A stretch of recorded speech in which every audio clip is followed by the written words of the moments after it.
What's up, y'all? It's me, Erica. We are down here, girl. Girl. Let's see if we can turn. We can come down here and turn. What is going on, y'all? We are down here. It's me, Erica. We don't have nothing to talk about. I heard Jodie Turner-Smith filed for divorce from Joshua Jackson Pacey. What is going on, girl? So we got to read and see what's going on. I just saw the headlines. I was like, no. And then I just go back to my quote. Yes, all men. There's that man with his plane. He got another plane this morning. This man, he got a big ass remote control and another plane. So we're down here, girl. Go ahead and like, subscribe. Hopefully you already liked the video before I asked you to do so. So we're down here, girl. And I brought something. I have my tea. I have my maca chocolate latte. Let me turn this down before I get a copyright strike. I have my maca chocolate latte this morning with a little creamer. It's so good. Y'all, it's a tea. I told y'all what the name of the tea was. I'm trying to get an affiliate with them since I'm going to be Ticino. Roasted herbal tea, maca chocolate, organic, prebiotic, acid-free, caffeine-free.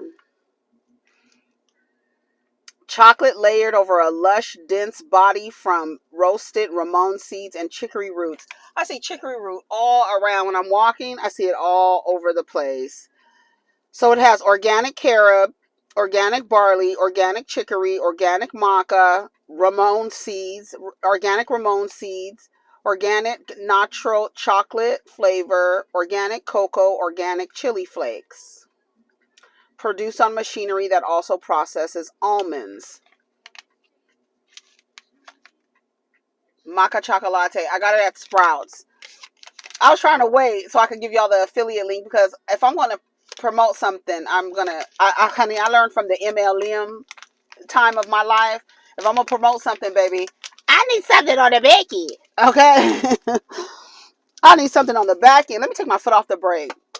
So, Jodie Turner-Smith. Let's go to the blogs, honey, and see what I sponsor the blog. Let me tell you something. What is going on.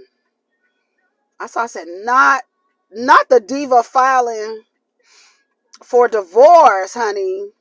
Irreconcilable differences. I wonder what it is. They got a 3-year-old.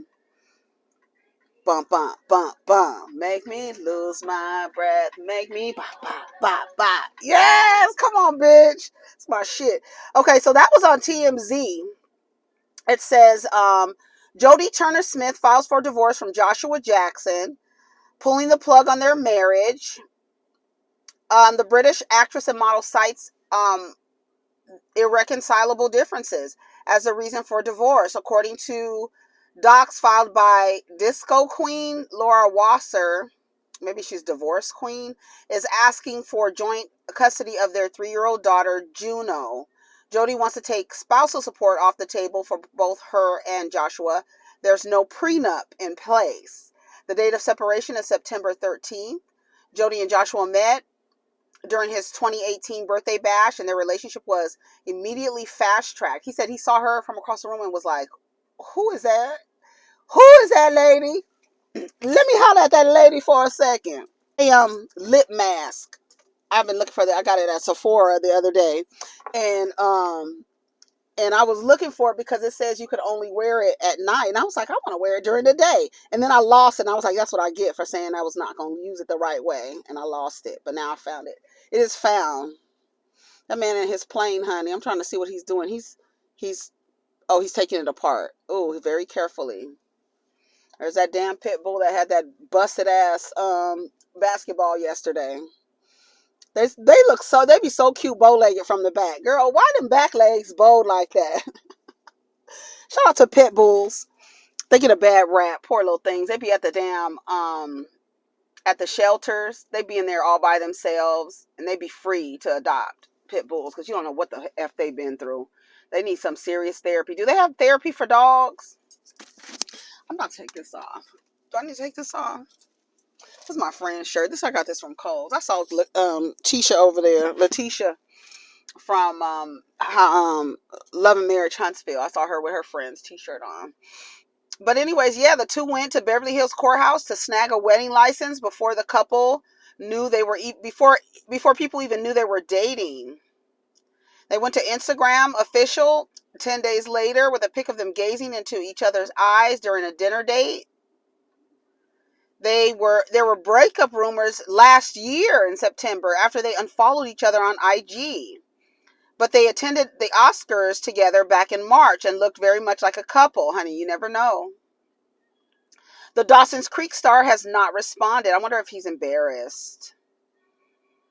What happened? I actually think they made a really handsome couple. I really do. I really think they look good together. But honey, looking good together is not enough, girl. They got a 3-year-old daughter, Juno, name revealed. I guess nobody knew the child's name. Baby, she looks ravishing at the Vanity Fair party. Yes, ma'am. Look at that. Yes.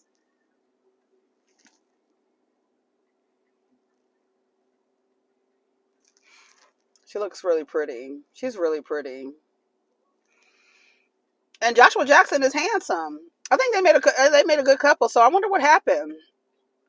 Girl, it's a mess, honey. Down in the streets, girl, it's a mess. So let's see what else is going on down to the internet, child. Let's go to the news. Let's do something different today. Hey.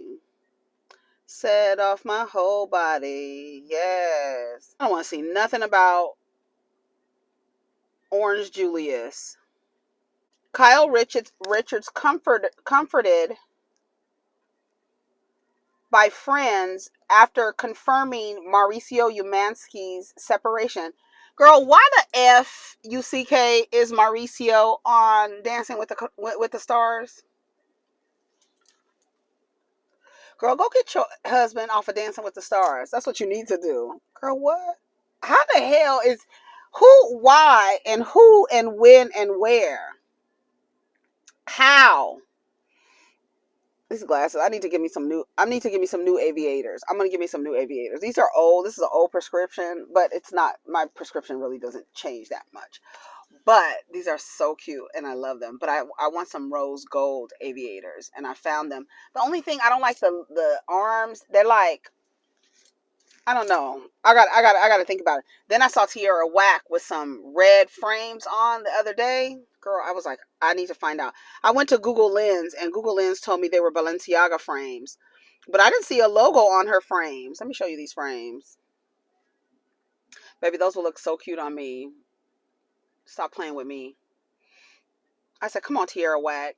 Those frames are so cute. Those will look so cute on me. So I'm about to find them. I found something similar, but I gotta see. I'm gonna go to my source, or I'll probably go on another site and look it up. So yeah, they separated. So the girls are separating. The New York cast is already wearing out their welcome. This is from Reality. Let's see what it says. Most everyone is raving about the reboot of Real Housewives of New York City as a network has delivered a fresh, younger group. But there have been times since the new season started that fans felt some of the new cast has worn out their welcome.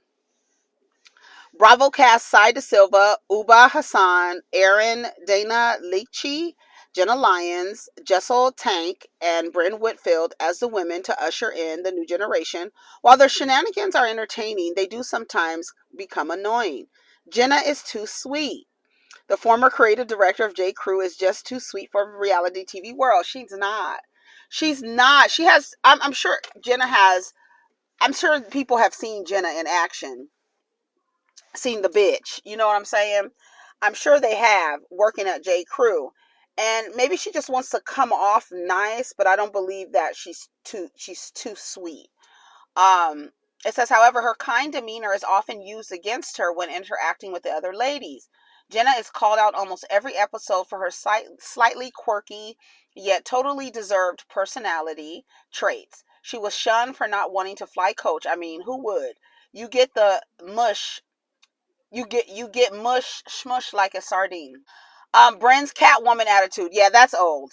It's old. It's old. Brand has a sexy, sultry voice, and she uses it to get what she wants. Fair enough.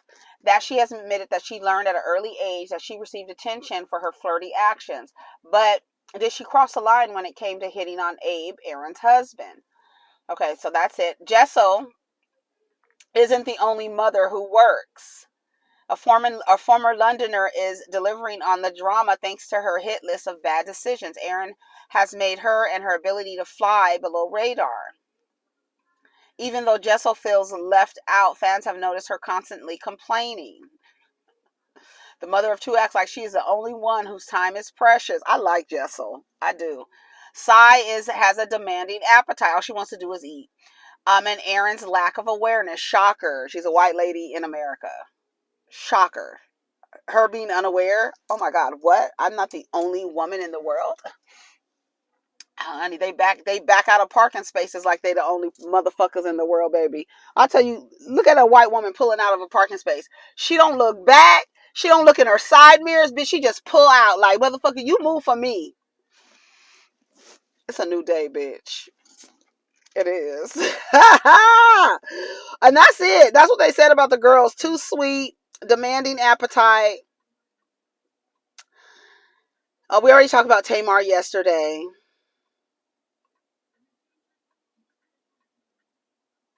Let's see.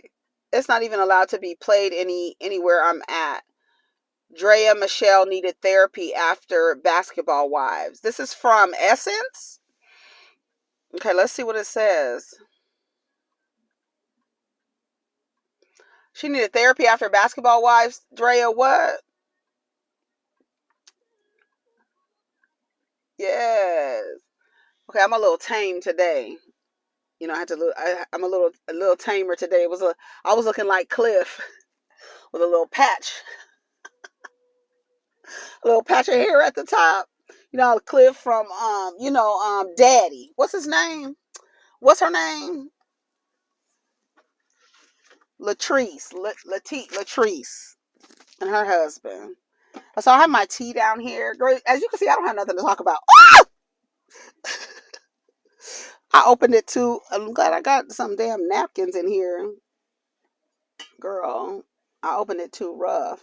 One thing I'm learning is the temperature of the tea is really important. I didn't tell y'all.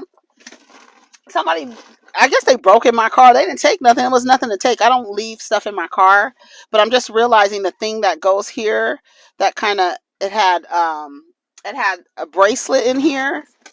I wonder if the bracelet is at the bottom. Yeah, the bracelet is at the bottom. It was a bracelet in here, some air fresheners, and some change, and they took the change. But to their defense, whoever it was, I assume they were probably houseless. They didn't take nothing. They didn't even take my charger, child. They took all the change that was in, that I put right here in my door.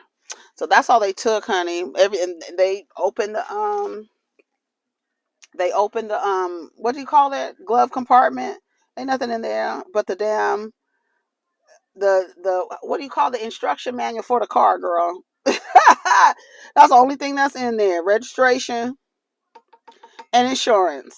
You don't want none of that. So that's it, girl. So they left everything. They just took the change. I was like, okay, that was my bad. I left the car open. I should not have left the car open. So that happened a few days ago.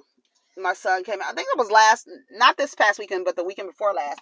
My the youngest, the Aquarius, he had come back from his morning walk to the donut shop, and he was like, your the lift was the lift. Oh, they took my jumper cables. I keep jumper cables just in case people need a jump. You never know. So I haven't had them jumper cables forever, honey. This is probably the third car them jumper cables have made it to, honey.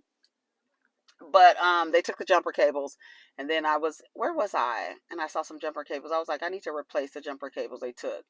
So yeah, they took the change and the jumper cables out my car, honey. But like I said, to their defense, not to defend a thief, but people steal for survival. Some people steal for fun, child. But yeah, all my little change is gone. And that's it. They didn't even take my little CD, my Madonna CD. Girl, I remember the last time I done played that. Madonna is in there. I think Lil Kim is in there. Madonna and Jay-Z. I think that's what I have. Lil Kim CD's been there. I need to take it out before it gets stuck. Because Lil Kim, hold on, because this is a song that I play for Lil Kim. Come on, CD. Do y'all remember Compact Disc? No matter what people say, you got to go.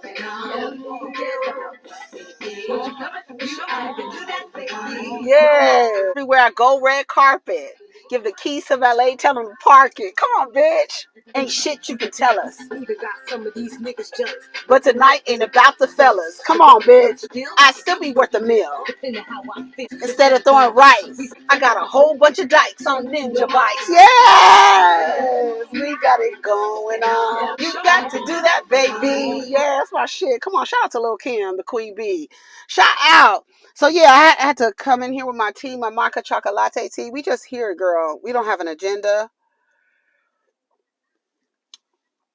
I'm trying to drink this, sip this slow, but I made it too hot. I let the water get too hot, so I was trying to let it cool down. Okay, it's not even allowed to be played anywhere that I'm at. Drea and Michele needed therapy after Basketball Wives. Hold on. It says the reality star actress and influencer talks about how being on the show affected her mental health and why she left after season 4. They need to cancel Basketball Wives. They got a bigot on there. They got a bigot apologist running the show, Shawnee O'Nostrils. Somebody called her Shawnee O'Nostrils in the comments the other day. I was like, not Shawnee O'Nostrils. They need to scrap the whole show or fire Evelyn. And I feel like that, honestly, I feel like that's how Atlanta needs to look. The way that they cast the Basketball Wives Orlando, I was like, that's what Atlanta needs to look like. It's no shade, but I don't know if I don't know if I'm interested. I don't know if I'm interested in Candy's life, in Sonya's life, in Drew's life. I'm not interested. I'm really not. They'd be like, okay, Sonya announced that she was having a baby boy. Woo, great girl.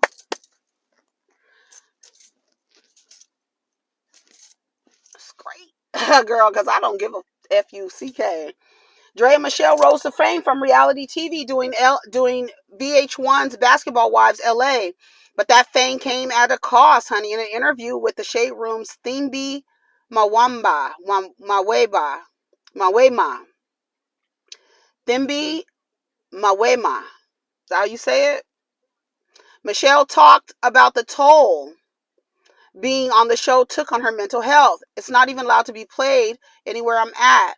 The sound of it is traumatic for me, she said, the host about the series. I had to go to therapy for that. Really grateful for the experience. I learned a lot, and I'm so eternally thankful for the platform it's given me. But just like the way I felt every day showing up to do that was so dark, so scary for me every day. Michele, 38, was part of the original Basketball Wives cast and joined in 2011. She was a fan favorite despite being a target for the other girls on the show who had a lot to say about her parenting, the men she was linked to, and more. Some of the cast members at the time included Gloria, Laura, Malaysia, Jackie, and Brandy. Who was the other one that she bopped in the eye?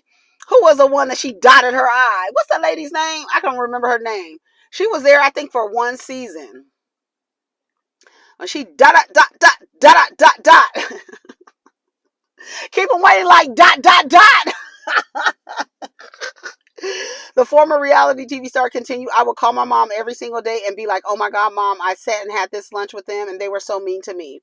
They were saying this and that and pulling up my past and saying random shit. And I don't know how it's going to look when it comes out. I don't know what it's going to look like when it aired. I thought I was going to be not the bad guy, but just like the least favorite. I thought how they collectively felt about me was going to be the opinion of the world.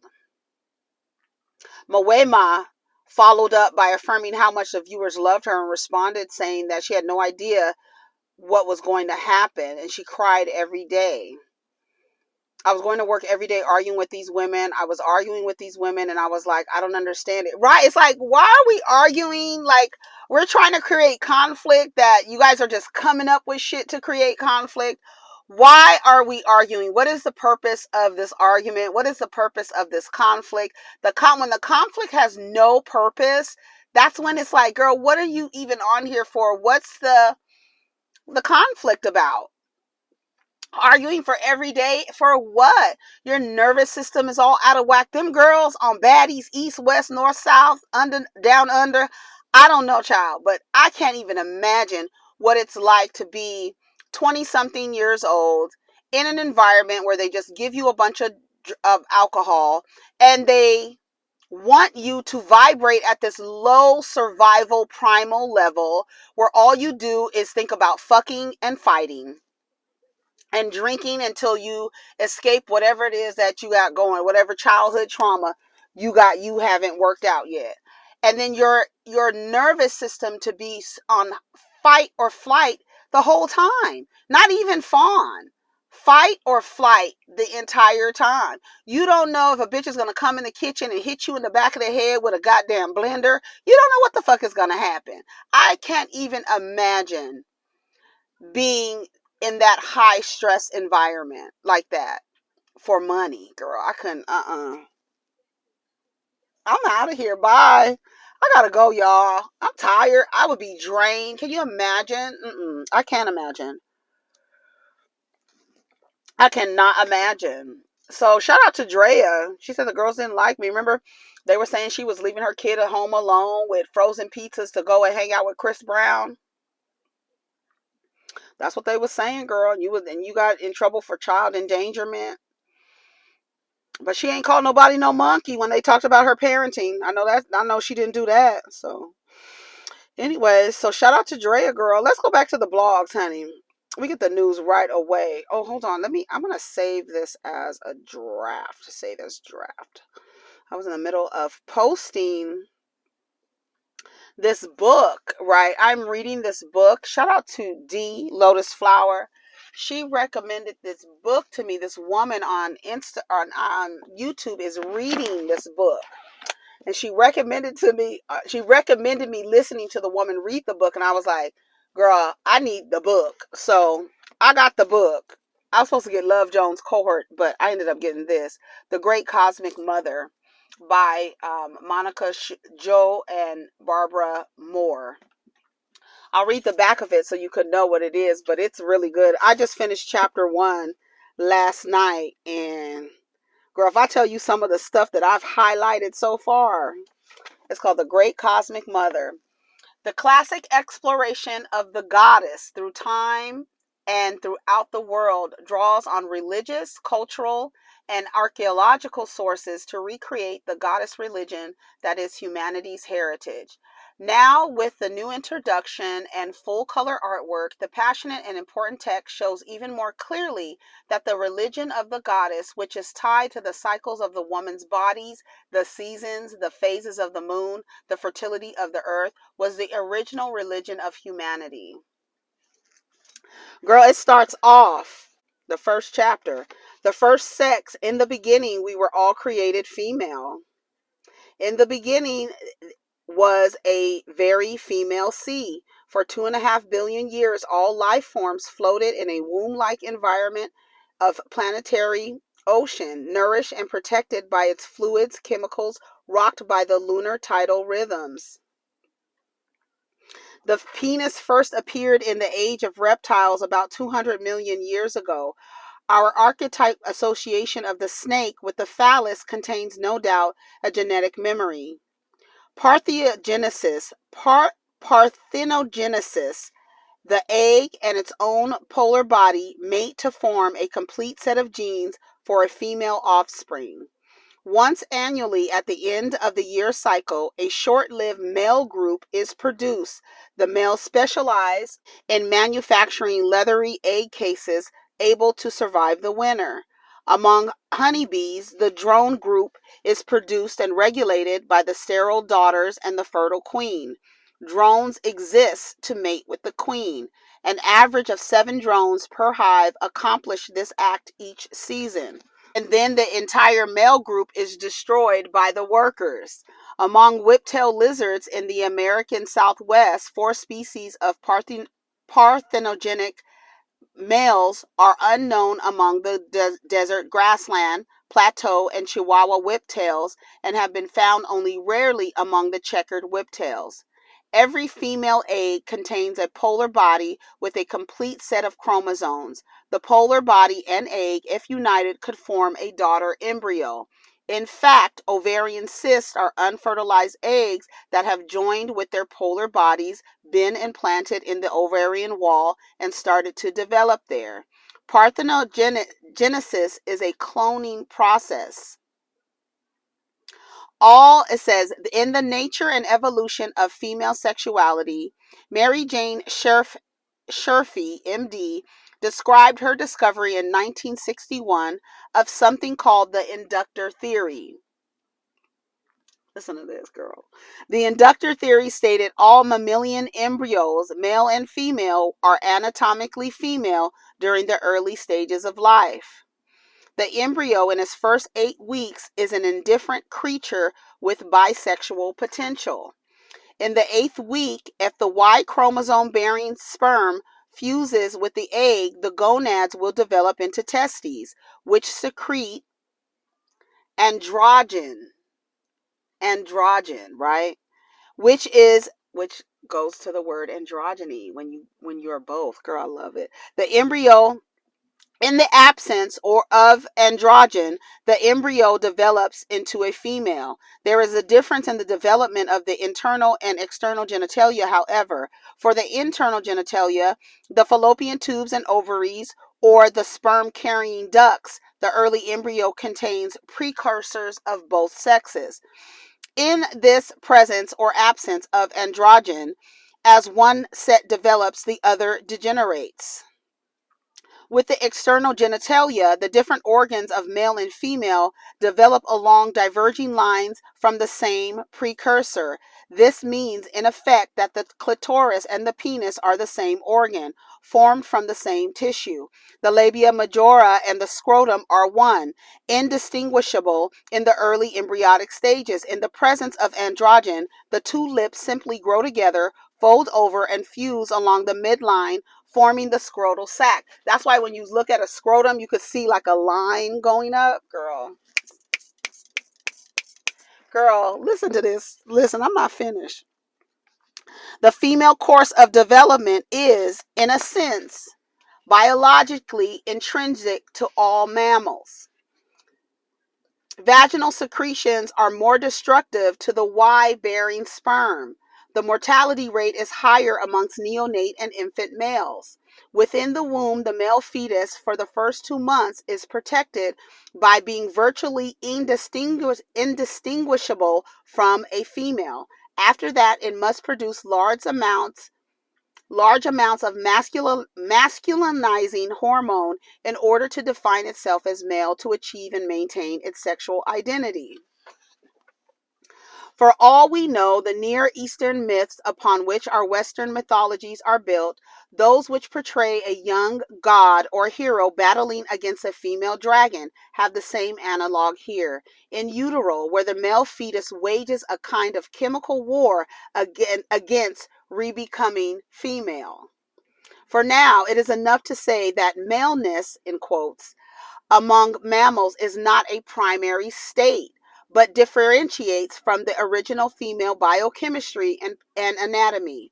The original libido of a warm-bodied animal is female, and the male or maleness is a derivation from the primary female pattern.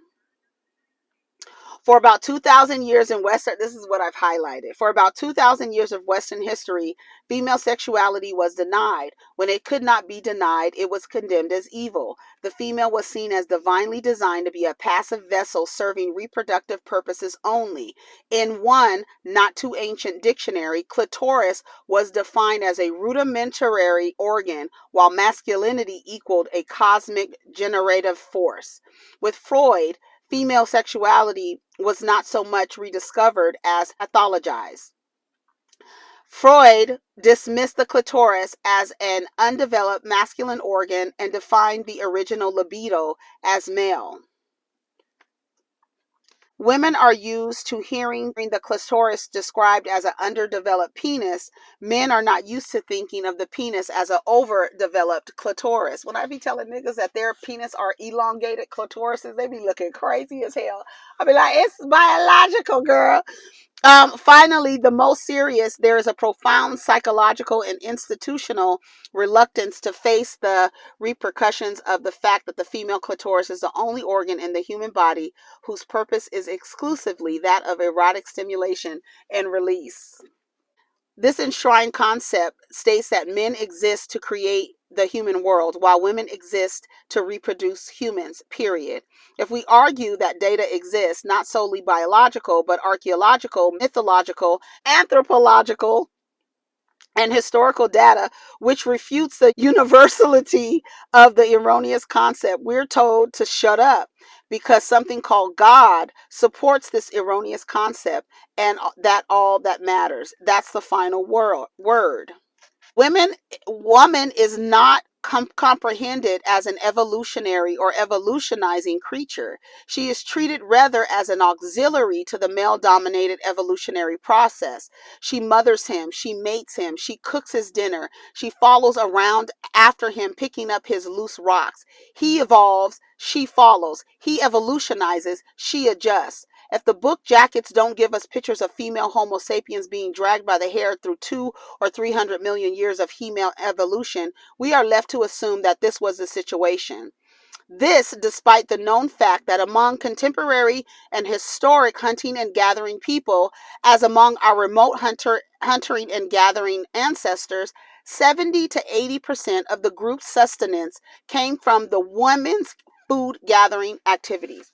When these niggas be trying to tell you that men built this world, they're lying. Okay? That's a lie from the third corner and the ninth corner of hell. They'll continue to tell you the lie all through hell. The truth is, they didn't create shit. We created everything. As you could see, the female is needed to create, right? That's what I tell people every day. Bitch, let me tell you something. If I had to come back, once I ascend, if I have to come back, I would definitely drop into a black female body. That would be my hope, that my soul falls. If I don't ascend and my soul has to come down here again for another lesson or whatever, I hope and pray that it falls into a black female body. I wouldn't change it for the world. Do you hear me? I wouldn't change it for the world. I don't give a damn all the shit that they have said against black women and this and all the shit, all the things, and we're this and we're that and all the negative shit. I wouldn't change it for the world, bitch. I would come back as a black woman, black female body every single time if I had the choice. If I had the choice. In the beginning, the first environment for all new life was female, and the physical, emotional, spiritual body of the mother and the communal body of women, young girls, grown women, older women, working together. When hunting and gathering people move, the infant is carried bound close to the mother's body. When they settle, the women form an inner circle campsite of women and children. The socialization process begins here. Listen to this. Human culture is marked by the strengthening and prolongation of the relation between mothers and offspring. For it's the first year the human child is virtually a, quote, embryo outside the womb, extremely vulnerable and totally dependent. Female group behavior, the cooperative care sharing among mother and children, older and younger women, in the task of daily life, emerges from the fact of this prolonged dependence of a human child on a human female for its survival. Males help, but they also leave. The male body comes and goes, but the female presence is constant. Females train, discipline, protect the young beyond infant care. The maintenance and leadership of the entire kin group is the task of the women. Did you hear what I said? She is the giver and also the sustainer of the beginning of life. Also, humans, Among humans, males help with protection and food acquisition, but it is the communal group of females that surrounds the child in its first 4 to 6 years of life, with a strong physical, emotional, traditional, and linguistic presence. And this is the foundation of social life and human culture.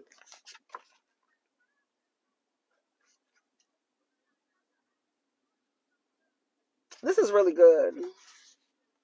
The human race has been definitely shaped by the evolution and revolution of the female body into a capacity for non-reproductive sex.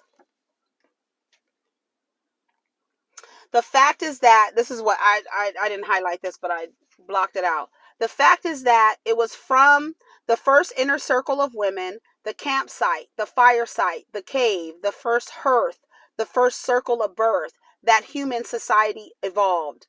As hominids evolved from the Paleolithic Homo sapiens and then settled into the complex of Neolithic village people on the time edge of civilization, these tens of thousands of years of human culture were shaped and sustained by communities of creative, sexually and physically active women. Women who were inventors, producers, scientists, physicians, lawgivers, visionary shamans, and artists. Women who were also mothers, receivers, and transmitters of terrestrial and cosmic energy. We have to understand how and why these ancient millennia of women cultures have been buried, ignored, denied, passed off as mythology and primitive prehistoric origins by Western male historians who insist and often really believe that real history began only 4 or 5,000 years ago with the relatively recent institutions of patriarchy. And I just put women built this. Don't let these motherfuckers that tell you that men built this. Girl, they didn't. I can't wait until they talk about I want to see if they talk about Jesus at all, and how when Jesus entered the chat, patriarchy ensued. Jesus, see Christ. Let's see. I gotta go. I got about 10 minutes. We didn't talk about nothing, child. We talked about some though. The Dead Sea Scrolls, The Denial of the Mother, 315, 316. Hold on. Yep, this is a title. Denial of the Mother, Denial of the People. Yep, I'm trying to tell you, once and for all, Christ signified the end of rebirth through the mother. He denies his mother. Woman, what have I to do with thee? John 2:4. Nothing. Apparently now men must be reborn through male mother, Christ, and women must be reborn male to even be considered worthy of life. To be wholly honest, Christ should have said, I have come to destroy the mother and go about my Father's business. In an archetypal text, Jesus does say, for I have come to destroy the works of the female. Death will prevail as long as you women bear children. Such a nihilistic denial of the value of earthly life, coupled with the Christian church imperialistic urge to control that life, specifically to control women's reproduction of it, has contributed greatly to the biophobic insanity of the past 2,000 years of human existence. Girl, I can't wait to get to this chapter. Denial of the Mother. I might just read it. Christianity offered redemption through the single being of a male sex. But I tell you, y'all be praying to a male deity and you don't think that has anything to do with how you view men in society. It's by design, girl. I be trying to tell y'all, it's by design. I'm so glad this book came into, because it's a lot of things that I be thinking about and I be like, I don't know. But it's women who be like, here, read this book, read this book, read this book, read this book, read this book. Yes. So get the Cosmic Mother, child. And I'll share the playlist of the woman online who is reading the book. And I'm following along with her. She says she does. This was a year ago, so I don't know if she's like, still has her little group to discuss the book or whatever. But now we're on chapter 2, Marx and the Matriarchy. So talking about Karl Marx and them. So you can't let these niggas think that they built this shit. Tired ass, po ass, raggedy ass, slow ass niggas. We built this shit. The only way it could have existed was through the female. Period. Okay, I gotta go. I got 7 minutes, so I'll be to where I need to go. Anyways, take care of each other, y'all. Protect your energy. Hold on, can you see me? Take care of each other. Protect your energy. Let's get down in the comments. Peace.